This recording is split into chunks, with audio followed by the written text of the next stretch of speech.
সংগ্রাম টিভি, সংবাদ বিনোদন সারাক্ষণ। রাখাইনে ওখানে একটি বিশেষ পরিস্থিতি বিরাজ করছে। ওখানে বাংলাদেশের উপর যে করিডোর যাবে কি যাবে না এই সিদ্ধান্ত গ্রহণের এখতিয়ার বর্তমান টেম্পোরারি সরকারের না, এবং বাংলাদেশ কোন প্রেক্ষিতে আপনার এটা রাজি হলো সেটা তো দেখার বিষয়। এত বড় একটা গুরুত্বপূর্ণ সিদ্ধান্ত নেওয়ার অধিকারী বর্তমান অন্তর্বর্তীকালীন সরকার না। একটি অন্তর্বর্তীকালীন সরকারের নিজের সীমাবদ্ধতাটা জানার কথা। এখন যদি অন্তর্বর্তীকালীন সরকার মনে করেন যে আমি সরকার বাংলাদেশের নাম বদলাই দেব, গণপ্রজাতন্ত্রী বাংলাদেশের নাম যদি গণনাগরিকতন্ত্র বাংলাদেশ বানাই দেবে, এটা কি সম্ভব? গুরুত্বপূর্ণ যে কোনো সিদ্ধান্ত নিতে হলে একটা কনসেনসাসের মধ্য দিয়ে নিতে হয়।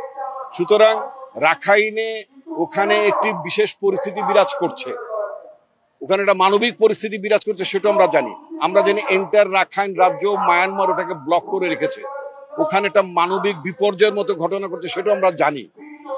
এটা কোনো ইয়ে নেই, মানে আপনার এতে কোনো আপনার ভিন্ন মত নেই।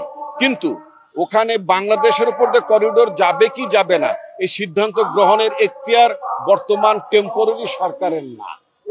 এই ধরনের গুরুত্বপূর্ণ সিদ্ধান্ত নিতে হলে অবশ্যই, যেহেতু আমাদের কোনো পার্লামেন্ট নাই, আমি বক্তৃতার মধ্যে বলেছি political parties major stakeholders তাদের সাথে আলাপ আলোচনা করতে হবে।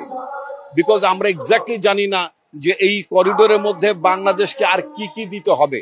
এখানে কি শুধু ওষুধপাতি যাবে, এখানে কি শুধু খাদ্য সহায়তা যাবে, না এখান থেকে কোনো সামরিক সরঞ্জাম বা ওখানকার আরাকান আর্মিরা এই প্যাসেজ দিয়ে কোনো সামরিক উপকরণও তারা ওখান থেকে নিয়ে যেতে পারবে কিনা, এই বিষয়গুলো আমরা নিশ্চিত না। সুতরাং সেখানে হচ্ছে আমাদের উদ্বেগের কারণ যে এই ধরনের বিশেষ পরিস্থিতি হলে আমরা থার্ড পার্টির সাথে অথবা অন্য কোনো প্রতিষ্ঠান সরকারের সাথে আমরা অযাচিতভাবে কোনো যুদ্ধ বিগ্রহের মধ্যে জড়িয়ে যেতে পারি, অথবা আমাদের দেশে কেউ তারা হামলা করে বসতে পারে, তখন তো আমাদের প্রতিরোধ করতে গেলে আলটিমেটলি একটা রক্তারক্তি পরিস্থিতি হবে। সেজন্য আমি ব্যক্তিগতভাবে মনে করি, আমার দল বাংলাদেশ জাতীয়তাবাদী দল মনে করে যে বাংলাদেশ জাতীয়তাবাদী দল এবং অপরাপর দলগুলোর সাথে আলাপ আলোচনা না করে এই জাতীয় সিদ্ধান্ত নেওয়া অন্তর্বর্তীকালীন সরকারের জন্য মোটেই সমীচীন হয়নি। বলছেন যে এতে রোহিঙ্গা অনুপ্রবেশ আরো বাড়বে, এই ব্যাপারে ইতিমধ্যে আপনি বলেছেন যে এই ঘটনার পরিপ্রেক্ষিতে রোহিঙ্গা অনুপ্রবেশ বাড়বে কিনা আপনি জানতে চেয়েছেন। ইতিমধ্যে কিন্তু লক্ষাধিক রোহিঙ্গা অনুপ্রবেশ ঘটেছে। বলেছি যে রাখাইন অঞ্চলে একটা মানবিক বিপর্যয়ের ঘটনা ঘটছে। আমরা বিষয়টি জাতিসংঘ দিক থেকে আমরা এটাকে সেটেল করতে পারতাম।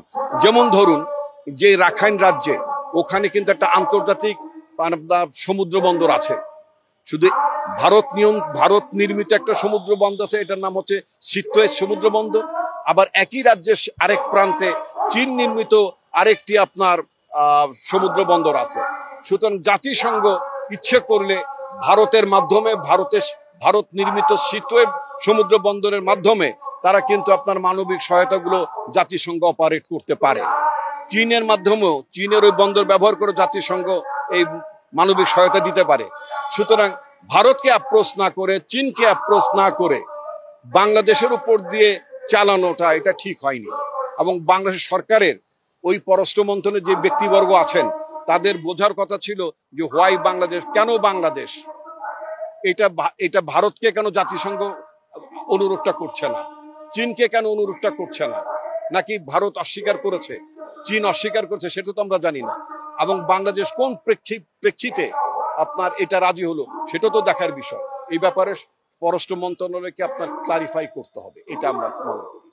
জাতিসংঘের মহাসচিব বাংলাদেশে যে ভ্রমণে আসলেন তার তো সফরটা সরকারি সফর।